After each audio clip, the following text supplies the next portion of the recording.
girl counterpart. Ran out onto stage, grabbed number 7, screamed, "Attention whore," and took off her shirt.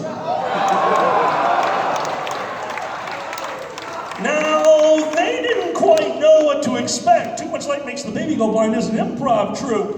And I had the con chairman and the ex-con chairman flanking me, and both of them lost it. Because there are boobs at their convention. And the filters turned off. As one of them leaned on my shoulder and went, "Oh, shit. They don't even know what those are." And the other one standing over here said, "We will have them back every year." And I tell that story just because I love theater and I love something, and that's something it'll never leave me. Not because of the boobs, not because of the one guy that legitimately did this the whole time and there's a recording.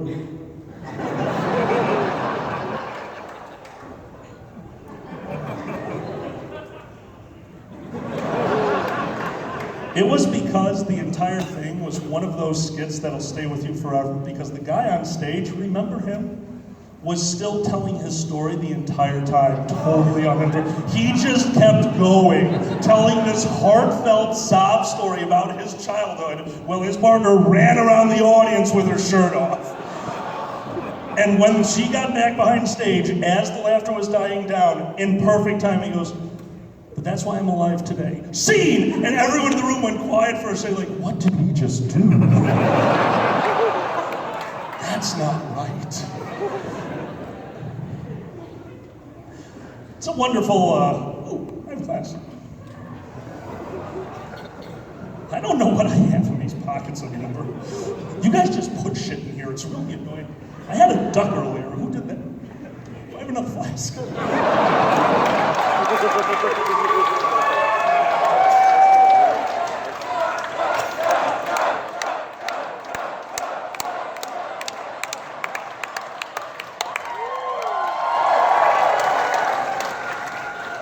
Ouch. See, escalation can come in many forms. I've been telling you guys some wonderful stories that you've done. We all love those stories because we're a part of them. We like to think that we're the ones because we're so creative. We're so wonderful. I love the furry fandom for that. You guys get in trouble in ways that no one else could imagine. The Door Side, the book that we read, oh, they're gonna be rich one day. And all of you are in it. But you're not getting royalties, they already told me that. What? This is it's not real? Oh, that was my ticket out of here. What the heck is wrong with me? Thank you, I'm at a furry convention, thanks. It's the top hat, it's one of those brain sucker things from Futurama. I have a friend named Trent. And Trent, one day, decided to climb a mountain. Trent is a friend of mine from work. Trent has an amazing resource because he has too much money and no sense, which is a great combination for stupidity and cocaine. And one day, Trent got a wild stick up his ass. Like when we do, it's like, you know what, today I'm going to shave parts of me that are going to itch forever. And he goes, I'm gonna climb a mountain. I'm gonna stick to shaving. But I want to hear your story when you get back, because you're gonna fall off a fucking mountain. He says, no, I'm gonna go buy the proper safety gear. He sent me a picture of water wings the next day. Trent went out and did purchase climbing gear. Well, what he thought was climbing gear was actually just a lasso from an out-of-work rodeo company. I can flirt too. Well, he went and found a mountain. He drove 3 hours. He didn't know where he was going. He was just like, it gets rocky that way. We're in Illinois, this is flat. I will go to where things touch the sky. And he found a mountain. And he started climbing mountain. Well, see, escalation. He didn't start climbing the mountain. First, he did a shit ton of acid. Now, I thinking, shit ton, alkali, is that really a measurement? Yeah. Yes. It is if you label the bottle like that. So he took his shit ton of acid, and he approached this mountain with great respect. He said, "Mountain, I am going to mount you in ways my wife has told me will cause a restraining order." Which is interesting, because he's not married. And he walked up to this mountain, and he started putting his hands on it in ways that we do not need to describe here. Describe it. And as he did, reached up, first handhold, second handhold, maybe a foothold, I doubt it. And he said, as he reached for a large outcropping of rock, he heard, "Stop. Hey. Hey. What's your name?" "Stone." "I'm gonna climb on your face."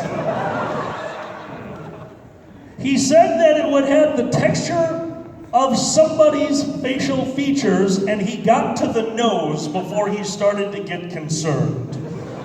Because Trent's an amazing individual, but I wouldn't call him upper body. He's no sign language interpreter. He did not have that kind of an upper body strength. And by the way, I'm talking about her. She beat the shit out of Kage backstage a few minutes ago. One punch woman! Excellent. As he climbed this mountain, he started to get worried, because that's the beautiful thing about acid. Acid will ruin your day. It'll give you a good trip or a bad trip, but it does not stop that voice in the back of your head that says, "You're gonna die." It just turns it into different personalities. And sometimes voices, "Oh, I say, you're gonna die." And as he climbed, he realized he was in a lot of trouble, because he climbed for 2 hours.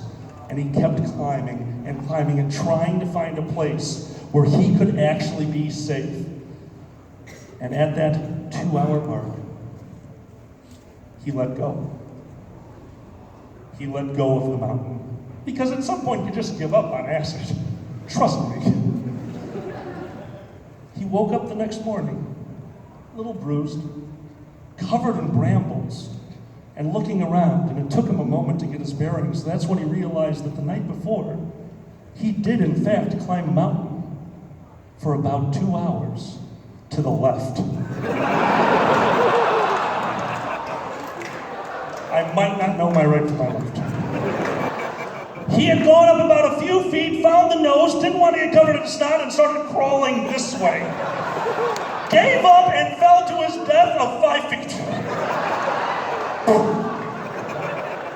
And I'm assuming, knowing him, he went, "This is a good place for a nap." He walked back to his car saying, "I will never tell anyone this story as long as I..." Hey, Alkali, I got a story to tell you. Escalation. Everything has the tendency to get a little bit weirder, get a little bit more, because you get used to it as you go on. My mate, Sandra the Blue, we've been living together now for, 6 centuries. I don't even understand how it works. And we're gay, so we've been together for maybe 7 or 8 years, so in gay terms, it's like 8 lifetimes with the same person. Because we're promiscuous. I'm talking about all of you. Don't cheer for that. When Xander first moved in, we respected each other so much. We're like, oh, we're living with another person. We have to make sure everything is perfect. The bed should be made every morning. We should all help with the dishes. I shouldn't annoy the shit out of Alkali every waking moment of my fucking life. That changed! But it wasn't him. It's his cat. He has a cat. I'm an animal person. I love all animals. I do love cats. I just don't think they belong in my house shitting on things. We feed the cat. We give the cat food. Every day I wake up and there is food in the bowl. And then every day, this little chameleon, and I call her that because her shit is black and the carpet is black and she will only shit on the black carpet. There is food and there is shit. There is food and there is shit. And I realize, what is shit? Shit is food that has gone to its natural state. We're causing the circle of life. Food, shit, food, shit, food, shit. And I'm sick of it because she hides it. The floor is brown. The only black place is the carpet. Shit on the brown floor. And Xander, when you see this, stop stepping in it. Just saying. Just stop. She's a very interesting animal. She doesn't sound like a normal cat. She has a very particular sound, because what does a cat sound like? Hey, you want to hear what she sounds like? Nah. That's her face, too. Nah. I've been shit on your floor today. Feed me. Piss over here. This cat despises me. Oh, she does not like me. It's because I'm tall and not Xander. She only likes Xander unless he forgets to feed her before she goes to work. Before he goes to work. Oh, that's a conversation when I get home. If he forgets to feed this animal will grace me with its presence. The door to my bedroom no longer works because of an incident involving very rough sex. It wasn't us. I would love to know who it was, though. Stop coming over to my house. I'm not staring at somebody in the audience right now who broke my bedroom door, not at all. You're so bald, your head is blushing.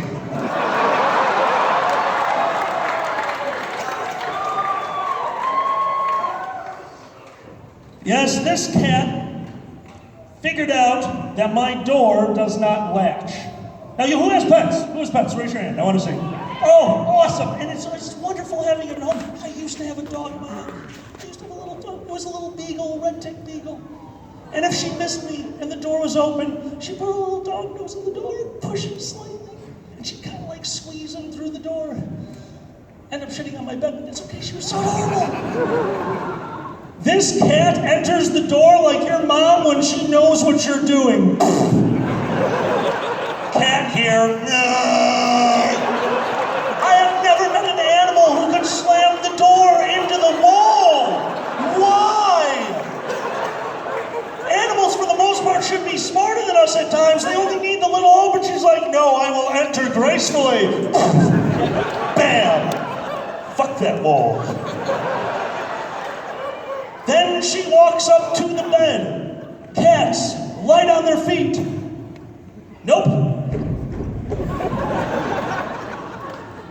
Knock this shit over. Oh, is that his clothes? There we go. My clothes now. Then she jumps onto the bed. I am 6'8". Do you know what that means? I do not fit on my fucking bed. My feet hang off. She can see them. They're off the side!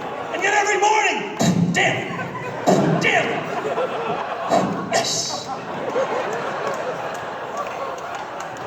That cat either has a foot fetish or wants a concussion! She then walks up the side of the bed. It only matters which way I am facing. I can't sleep on my back. I can't sleep on my front. I always sleep on my side. So whatever way I am facing, that is where she goes because she needs to look me in the face and say, nah. This is how I wake up. Nah. Feed me so I can shit on your carpet. I love you. Until you feed me. And fuck you.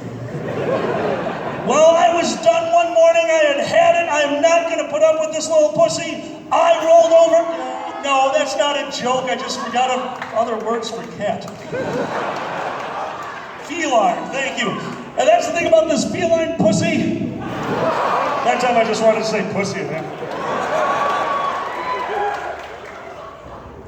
I'm never coming back to this stage. Oh, Kage texted me. Uh-oh. You'll never be on the stage again. Joke's on him. I'm not leaving. So, definitely don't.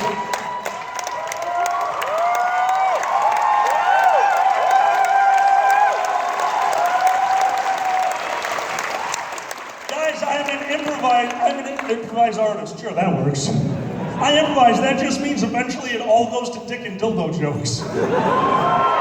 When Dez was performing and I was watching backstage on that screen, all I saw was this big loaf of bread. I'm like, how can I turn that into a dick joke? Oh man, there's a way to turn that into a dick joke. It's gonna be really wry. There's gotta be a way. Do we talk about crusty cock? No, I don't want to talk about crusty cock. Oh God. I don't know what you said, but I'm gonna assume it's a yeast infection. All right.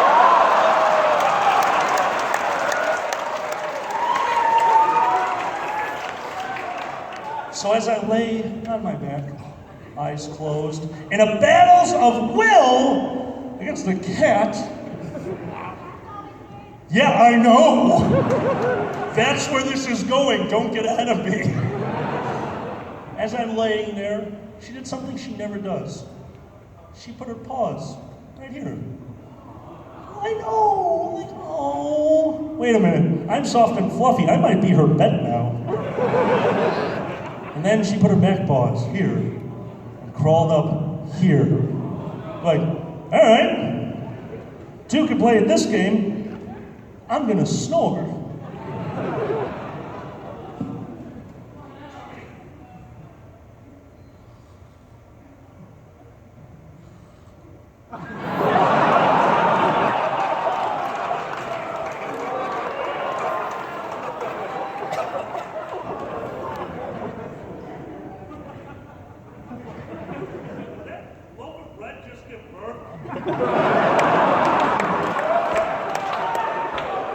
I'm a daddy. That cat shoved its paws into my throat, and she is not clipped. That was the best sore throat story I have ever told at work, and they all assumed it had something to do with me being gay. When I told them it had to do with pussy, they refused to believe me.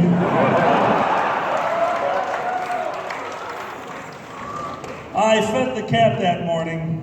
No one believes me, but to this day, I still say the last thing that she did before I laid down to go back to bed was look at the food. Now, this part is 100% true.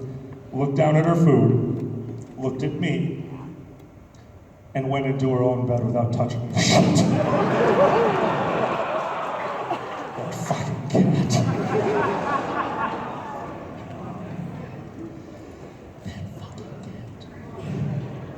Escalation.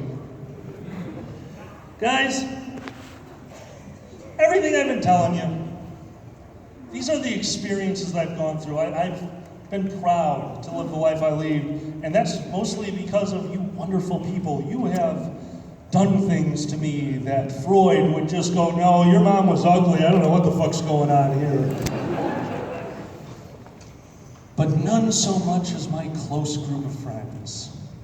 Because you see, one of them had a birthday.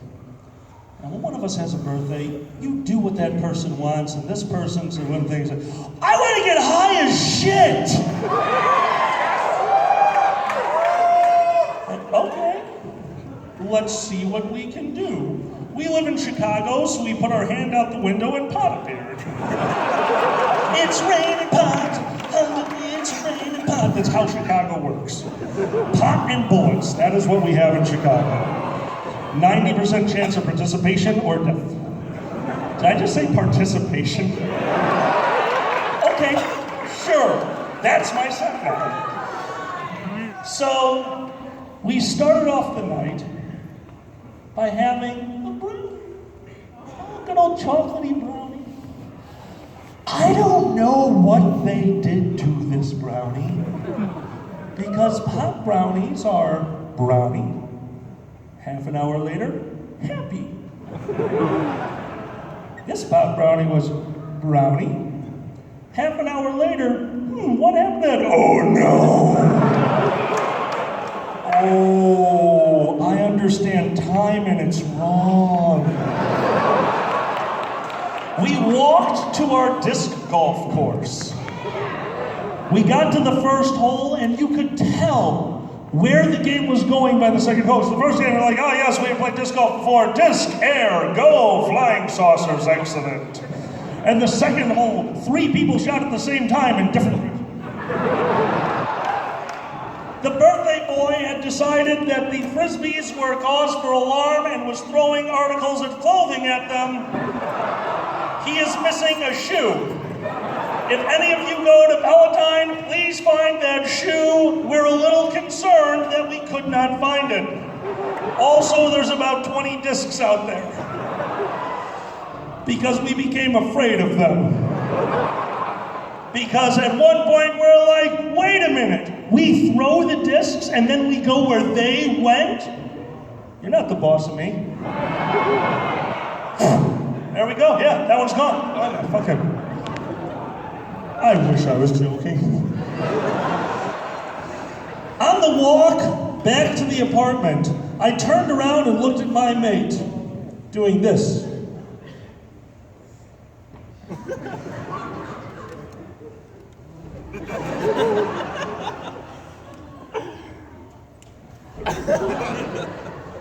What are you doing? I'm thirsty. So? It's humid. There is moisture in the air.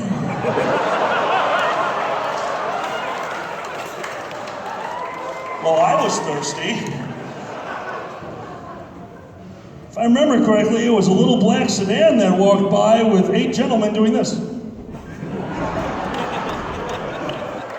They had a good day. We got back to the place that we were staying at and decided what mixes well with pot, booze. We were wrong. So we started to drink. At some point, somebody ordered a pizza. No one fesses up to ordering the pizza. I don't know. Well, we call this story the Lost Dragon Show. You see, I'm part of a podcast called The Dragon Show. And thank you. I have friends in the audience. That's awesome. So we decided, hey, we can't make complete sentences. Let's record a podcast. I'm sure it'll be perfect. Xander plugged the USB port into the blender. Notice I did not say the USB cable, I said the port. We started trying to set this thing up. At one point, we tripped and tied up the birthday boy with the microphone and decided that that was his role. He would be the microphone for the rest of the night. Just like that.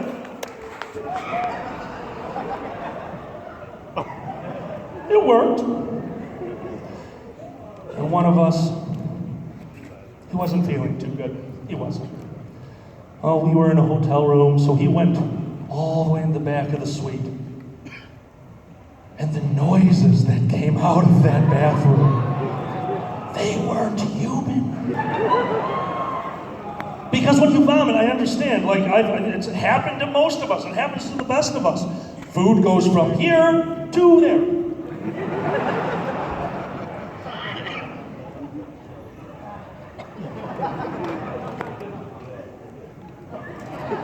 Everywhere. We are convinced that he laid down on his back like, this is perfect, man. Oh, gravity, man. But the noise that was coming out of that bathroom was not the forced vomiting noise that you would normally hear. It sounded like she was destroying a goat. Ah, you startled the witch.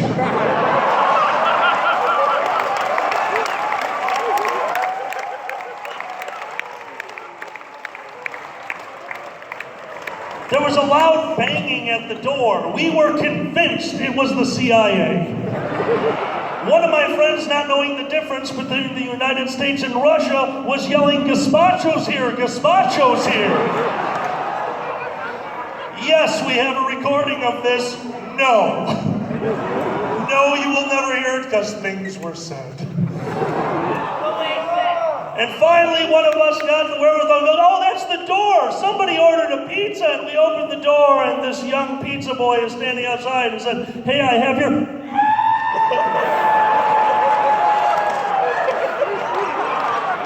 pizza.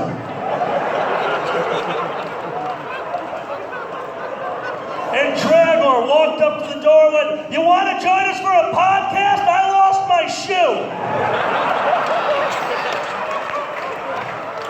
I'm a microphone today.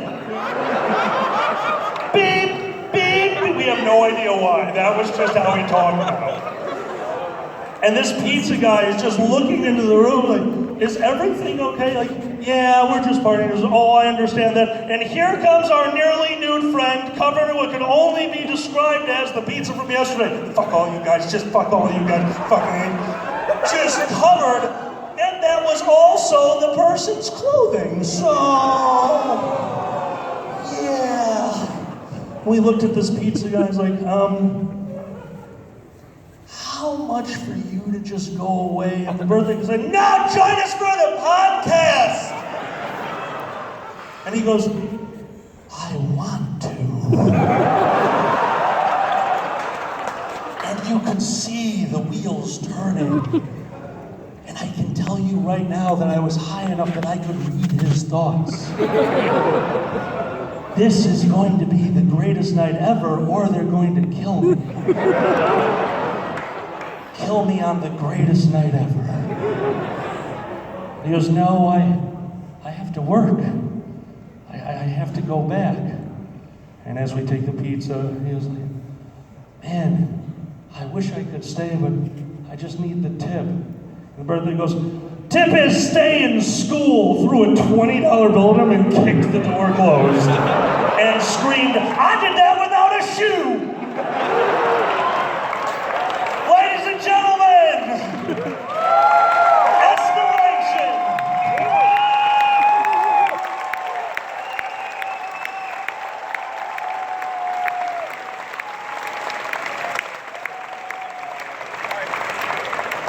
Guys, I just got to perform a full set on Anthrocon's main stage. My best friend Pandez opened for me, and one of the people I'd like to thank, one of the funniest people I've ever met, a close friend of mine. Guys, give it up for the real star here, the real comedian, the guy that you came to see. Ladies and gentlemen, I'd like to introduce to you for the first time, I'm that drunk, Uncle Kage and the guy standing next to him in the shadow.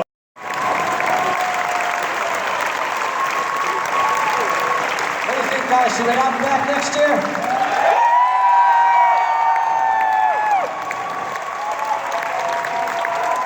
Dude, you're sweating like a person and get off my stage.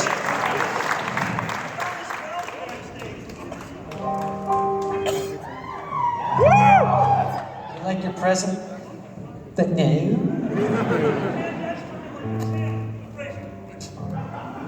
What is it? All right. You're not digging with me, are you? You're not digging with me, are you? Because that's okay. Because you see, what I'm going to be talking about today, maybe this. What's in the flask?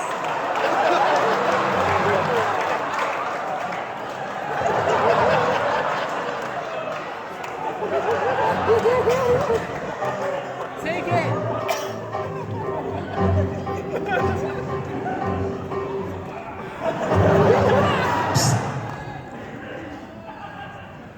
Don't you need that?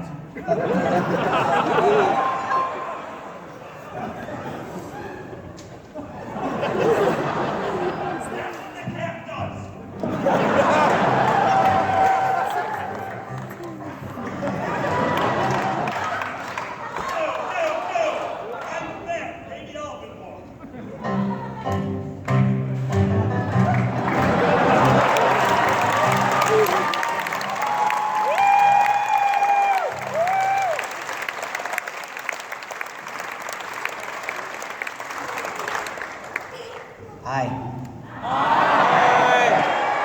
I'm Uncle Kage for some reason. We love you! You might have noticed I'm sharing the stage with the eminent Fox Moore, who has very, very generously agreed to add a musical accompaniment to a bit of storytelling I'd like to do this evening.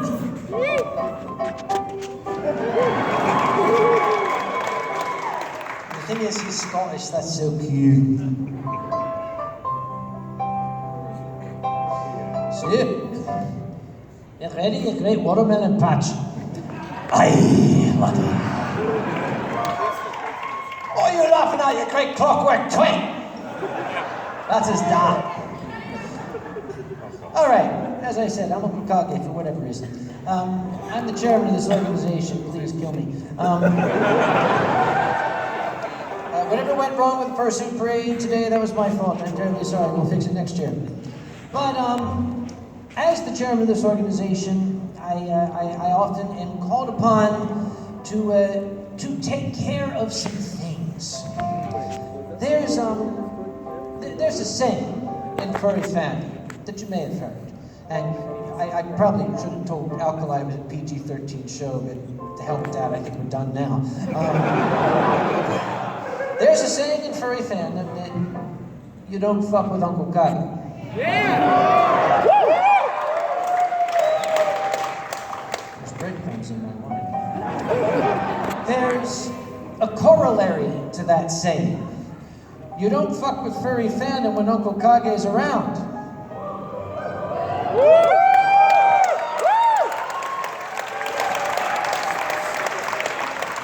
How would you like to hear about a guy who tried to do both?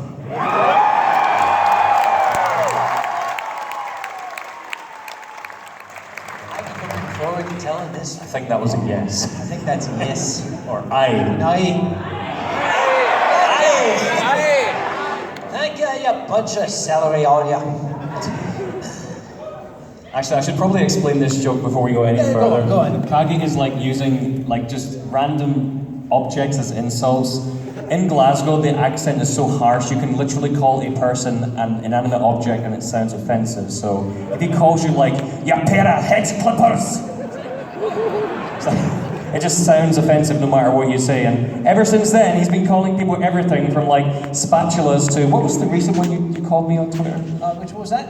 Yeah, you called me one that was really good recently. I can't Was that remember the flaming inverted cyclops or the, I can't recall. was it like a pot pie or something? Like you called me a pot pie? Could be. It was something like that. It's difficult for me to remember the past. Unless it was stuck in my mind for some reason. And you see, that's what I'd like to tell you about. A bit. Okay, this is Anthrocon, right? That's where you are. Our artist alley is run by a very, very capable, somewhat frazzled gentleman. You might have seen him downstairs, Shadow Wolf. He's the gentleman, looks like a really big, terrified baby. That's all I can describe him as. I just trod on the bread.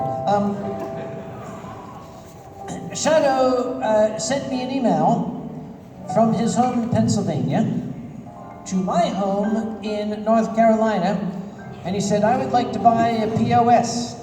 I said, "I drive one, I'll sell it to you, $400. He said, No, I would like to buy a point of sale system. I said, why? He said, because we need one for Artist Alley in Constable. All right, I said, how much will it cost? He said, about $7,000. And I said, dude, really? And he said, that's why I'm sending you the email from my home in Pennsylvania to your home in North Carolina. But okay, I trust my staff. When they tell me they need something, pricey, what the hell, okay. He told me we needed it. Yeah, why do we need it? Because it will make these guys' lives easier. Okay, that's worth it. So he wrote back to me that he had found a lovely point-of-sale system from an outfit that was operating out of the great state of Utah. And It was going to be wonderful. All I had to do was call them to arrange payment. Okay, that's easy enough. So I rang them up, as he says. I rang them up, and I spoke to a gentleman. Now, for legal purposes, I'm only going to call the fellow by his last initial. His first name was Doug. We'll just say his last name was O. So he was Doug O. Foreshadowing. Doug O said, yes, it'll be $7,000 plus some change. And I said, I'll give you my credit card number. He said, oh, well, we'd rather not take a credit card because, you got to pay the 2 3/4%. Would you be able to send us a check? If you could send the check and overnight it to us, we can get the order going right away. Now, me being, at that time, extremely young and vulnerable, this last year, I said, sure. This was the 31st of March of 2016. I overnighted a check to good old Doug O in Utah. And I waited. I had said to him on the phone, how long will it take for this thing to arrive? He said, we'll have it by the end of the month. Lovely. The end of April came, then we got into May. And I wrote a note to Shadow Wolf and I said, have you gotten that point of sale system of yours, that POS? And he said, did you order it? Can you see where this story's going to be going? Yes. Damn, I wish I had a good lawyer back then. Anyway. Excuse me. So I had Shadow get in touch with Doug O. I said, find out from Mr. O where our point of sale system is. And Shadow had some trouble getting through to Mr. O. He finally was able to get, okay, we will have it by such and such date. And then such and such date came and went. And Shadow said, we don't have it. And I said, okay. At what point do you want me to get involved? And Shadow said, not just yet. Let me try one more time. And he wrote back to me a week later and said, Kage, it's time. And I said, oh, boy. Because you see, preparations for Anthrocon are very stressful. It's very, very stressful. If I could be given an outlet for that stress, it's like a lightning rod, There! I like it. Hey, about that scary?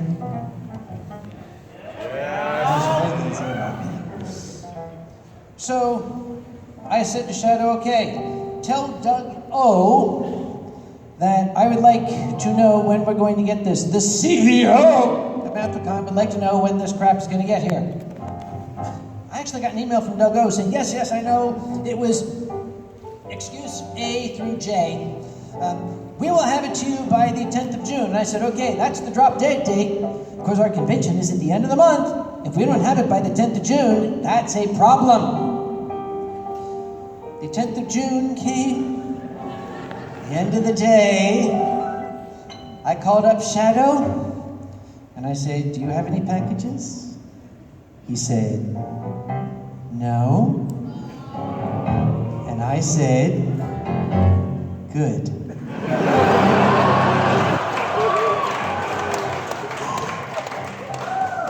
I sent an email to Doug O that was very, very short and sweet. It said, Dear Doug, call me, and my phone number. I immediately got an email back saying, sorry. I just, excuse, M through X. Okay, it's not a problem. It's ready to ship, and it'll be out, the door, and not a problem. So I said, okay, great. So I sent him an email 2 days later and said, has it shipped? And he wrote back, yes, it's shipped. Great, everything's great. And I said, and here's the part where people think I'm making it up, because it sounds like something that is just too stupid. I sent him an email back saying, "Oh good, could you send me a tracking number?" And he wrote back, "Yes, I can send you a tracking number."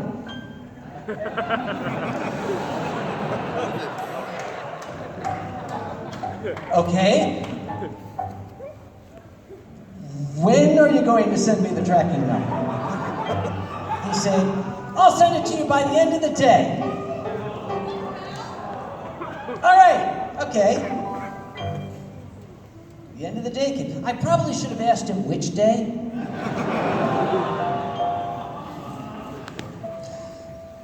The following day, I sent an email to Doug saying, "Dear Doug, call me," and my number. And Doug wrote back, "I can't call you, I'm not in my office." Imagine that in the entire state of Utah, there's a single telephone located in Doug's office. I mean, I know it was backwards with, our Mormon stuff out there, but sorry.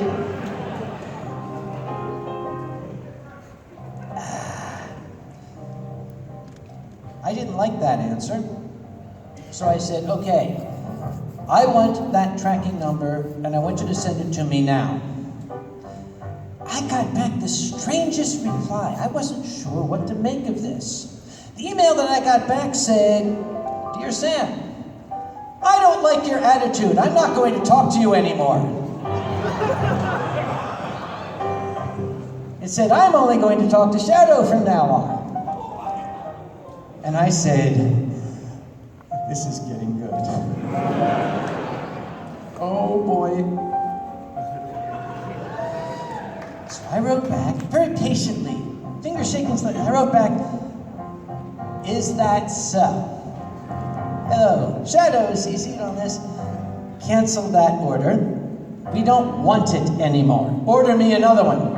And Doug said, "Look, I'm telling you, we already shipped it. You can't cancel it." I said, "Then give me the tracking number." And he said, "I will tomorrow." I wrote to Shadow and said, "Look, get me another point of sale system. I don't care from who. If this one shows up, you are to refuse it." Incidentally, Doug, I want our money back.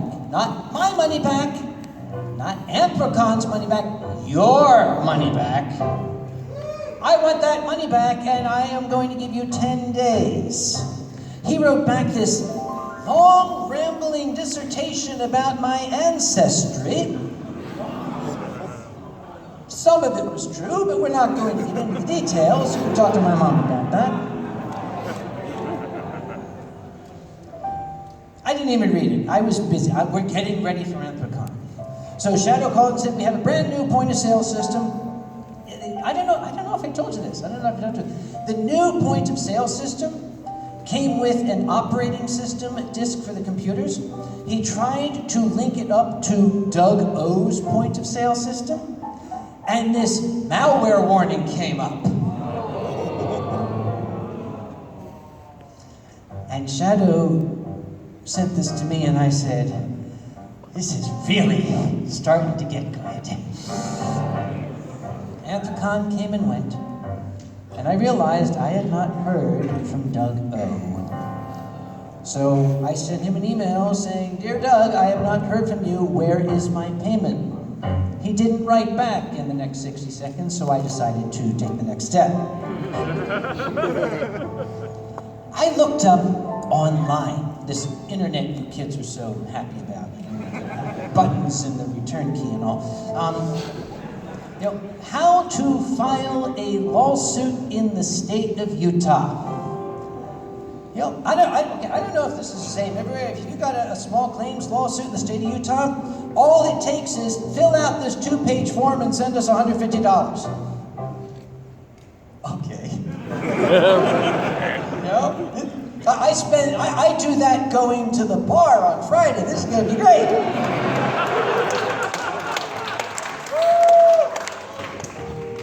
So I filled out the form. The form is very simple.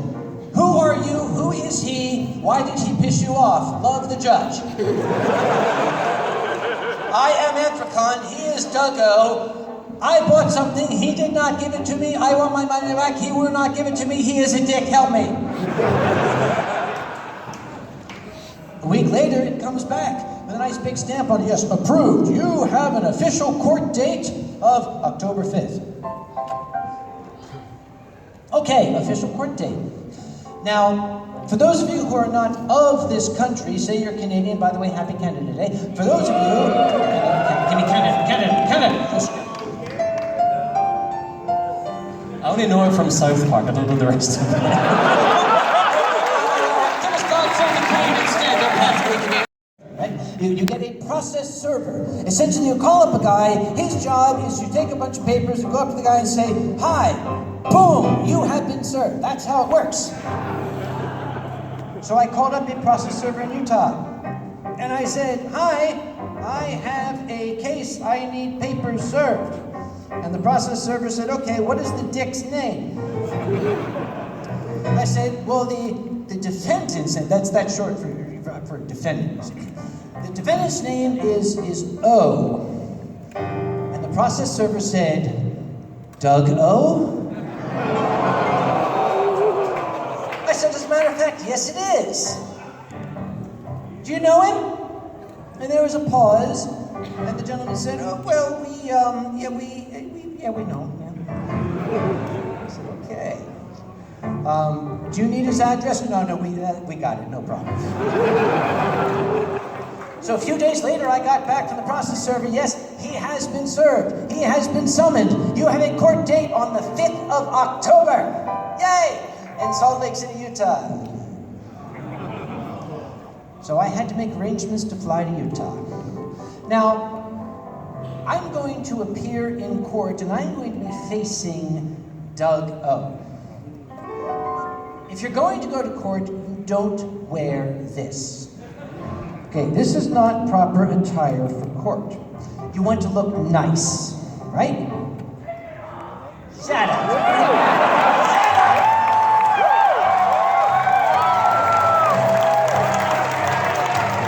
This guy back here's like, take it off! The whole front row saying, put it on!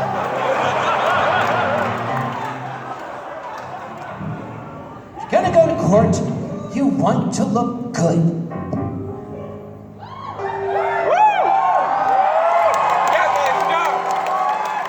But if you're Uncle Kage, you also want to add that little edge of intimidation to it.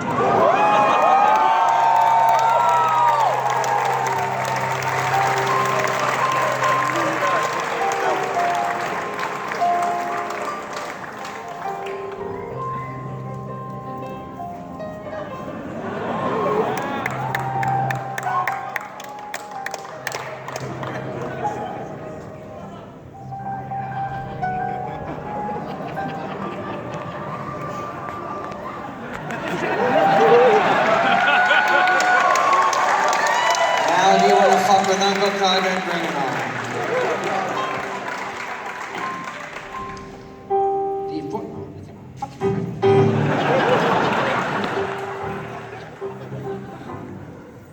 The 4th of October, I flew out to Salt Lake City, Utah, and I got myself a rental car, found a nice little hotel to stay in.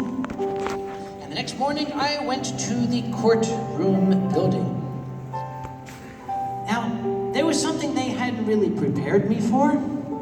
When you go to the courtroom building for the small claims court, it's a big, huge, open waiting area where everyone who's going to be appearing in court waits. No matter which side you're on, whether you're the plaintiff or the dick. So I went in all these chairs and I sat down. I thought, I don't know what Doug O looks like. I'm just going to sit here and stare at my knees. I sat there for a few moments and looked around, and about 40 other people were in there all staring at their knees. And at exactly 8:30, the door opened, and a nice, what do you call it? Bailiff guy comes in. You ever see Judge Judy? That nice bailiff guy they got there, with the big biceps, almost like Bix, but not as sexy, or as bulgy, or as like erection-inducing.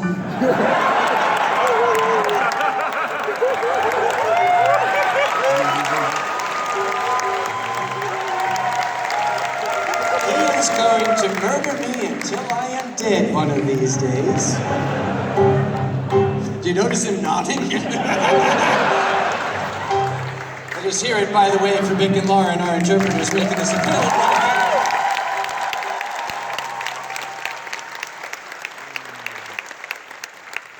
Anyway, the bicepy, bulgy bailiff came in and said, okay, everybody come in, and we all filed in. It was like a Judge Judy episode. It was great. It was nice big room with paneling and big windows, like church windows here. It's like, that's right, this is Mormon country, so there's got to be church windows in here.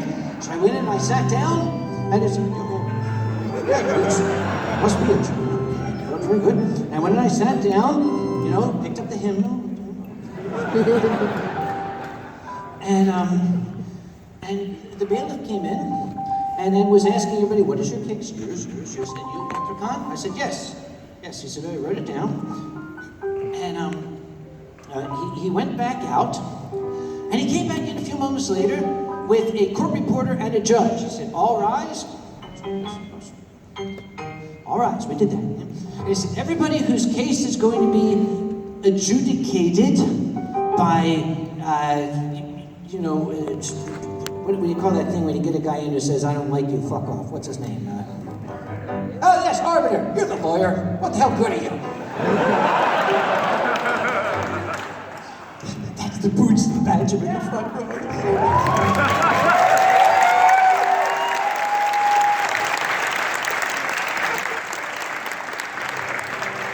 Anyway, anyone who's going to be talking to the arbiter, you're going to go over here into this room with me. And everyone else went with him.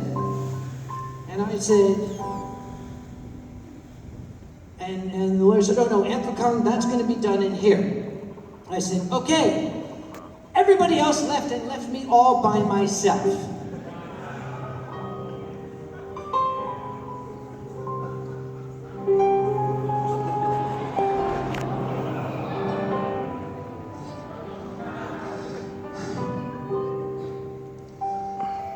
I'm looking around the room.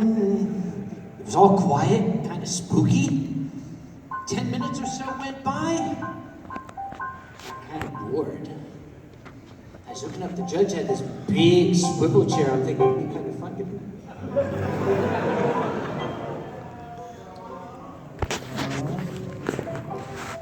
And after a little while, the door in the back opened. And then this little Mexican guy came in with a vacuum cleaner.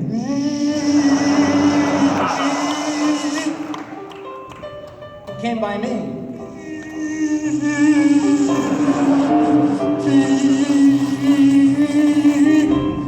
And then he went out and left.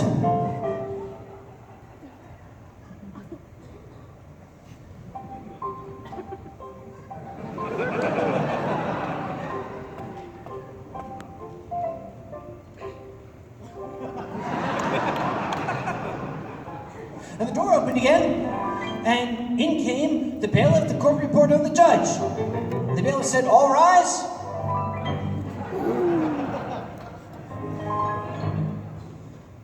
And the judge said, Anthrocon, right? Yes, that's, I am he, yes. He said, okay, step forward. And I stepped forward. This is the good part. They had a lectern there. They gave Uncle Kage a lectern. I'm a goddamn scientist. I'm at home behind one of these. Ask me your questions, Bridgekeeper. I'm not afraid. So the judge said, where's the defendant? I said, I don't know, Your Honor. I don't know, honestly. He said, and he started looking through the flipping, flip, and he stopped. Flip, and he said, excuse me, Mr. Conway, did you fly all the way out here from North Carolina? I said, yes, Your Honor, I did. He said, how much did it cost you to come out here? I said, oh, Your Honor, I happen to have an itemized list of all my travel expenses.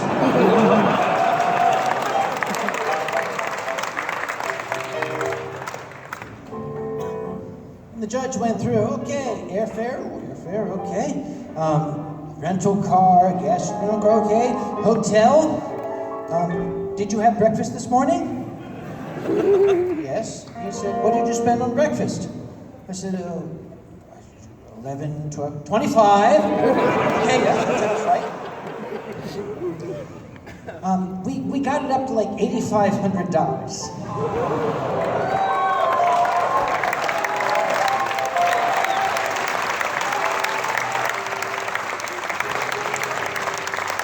And he snapped default judgment for the plaintiff.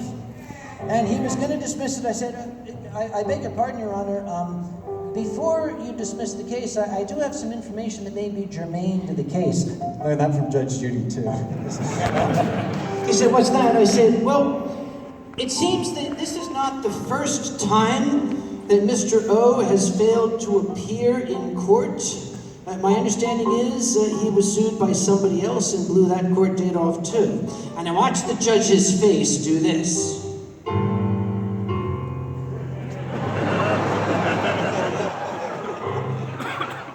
Said, do you happen to have the details of that case? I said, well, actually, Your Honor, I happen to have all the details of that case.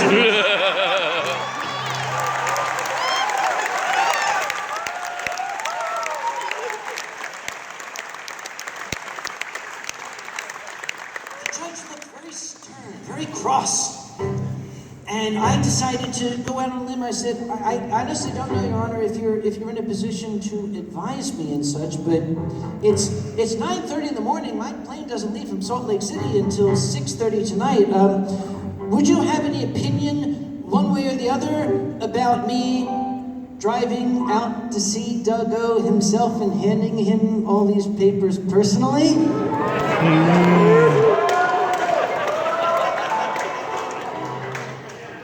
And the judge glanced over at the plaintiff, at the bailiff, and the bailiff said, so the judge got a little sticky note, and he wrote some things on it. He said, this is the phone number and address of the sheriff's department in that town. Go have a talk with them. So I drove